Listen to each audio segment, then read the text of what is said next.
أستغفر الله العظيم نستعين اهدنا الصراط المستقيم صراط الذين. Persia mendapatkan surah dari kerajaan Romawi, mendapatkan surah daripada raja-raja Mesir.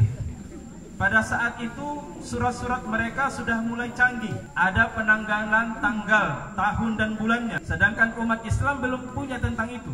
Lalu kemudian kata Abu Musa, kami juga merasa bingung, sulit membedakan mana surat yang baru, mana surat yang lama. Ketika surat itu tidak dicantumi tanggal, bulan atau tahunnya. Saya kira setiap kantor kalau ada surat yang masuk lalu kemudian tidak memiliki tanggal, bulan, tahun, agak-agaknya kita mulai bingung. Apakah ini perintahnya tahun lalu, ataukah perintahnya 2 tahun yang lalu, atau perintahnya tahun ini?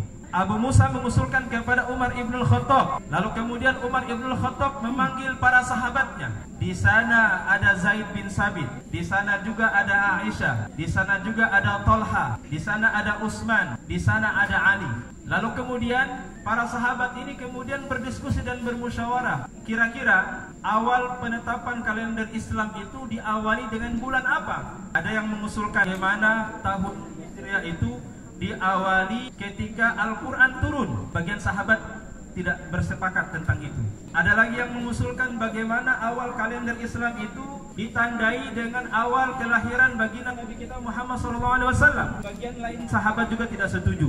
Kemudian ada lagi yang mengusulkan bagaimana kalau ternyata kalender Islam itu diawali dengan meninggalnya atau wafatnya Rasulullah SAW. Saya membaca komentar dari Ustadz Abdul Somad, kata beliau, untung dulu sahabat ada yang tidak setuju.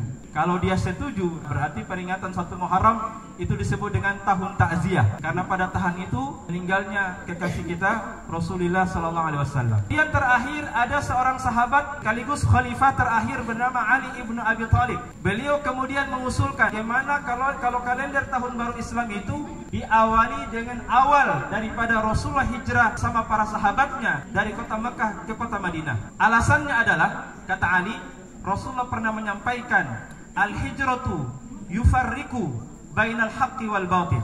Alasannya adalah karena hijrah dari kota Mekah ke kota Madinah itu menandakan sekaligus membedakan di mana sahabat-sahabat kita yang istiqomah taat terhadap perintah Allah dan Rasulnya, dan di mana sahabat-sahabat kita yang mohon maaf jatuh pada kemunafikan. Sesungguhnya setiap perbuatan hitung berdasarkan niatnya. Wa innama likulli imri'in ma nawa. Setiap orang diganjar berdasarkan apa yang dia niatkan. Man kanat hijratuhu ilallahi wa rasulihi fakana hijratuhu ilallahi wa rasulihi. Siapa yang hijrah ikut hijrah bersama kami semata-mata karena ini perintah Allah dan ikut Rasulullah, maka dia akan mendapatkan pahala hijrah itu. Wa man kanat hijratuhu ila dunya yusibuha.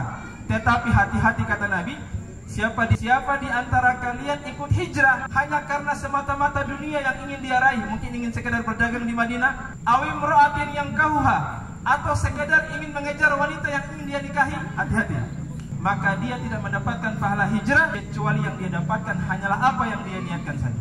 Bapak Ibu yang sama dirahmati Allah, kata para ulama, momentum hijrah tidak hanya menjadi pertanda pindahan tempat antara Makkah ke kota Madinah. Ternyata momentum hijrah sebagai merupakan bagian daripada tajdidun niyah. Tajdidun niyah, memperbaharui kembali niat-niat kita, memperbaharui kembali rencana-rencana kita, memperbaharui kembali amaliyah-amaliyah yang telah kita kerjakan di masa lalu. Bapak Ibu yang sama dirahmati Allah, Rasulullah pernah menyampaikan, jadidu imanakum, senantiasa perbaharui niat iman kalian setiap waktu.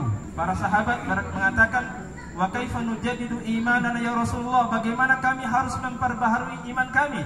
Kata Rasulullah, aktsiru biqauli la ilaha illallah, perbanyaklah kalian mengucapkan kalimat la ilaha illallah. Saya membaca komentar daripada Ibnu Qayyim al-Jauziyah, kata beliau, siapa yang ingin di akhir hayatnya dapat mengucapkan kalimat la ilaha illallah, yata'awwadu ala zikrihi, dia wajib terbiasa mengucapkan kalimat la ilaha illallah ini setiap waktu.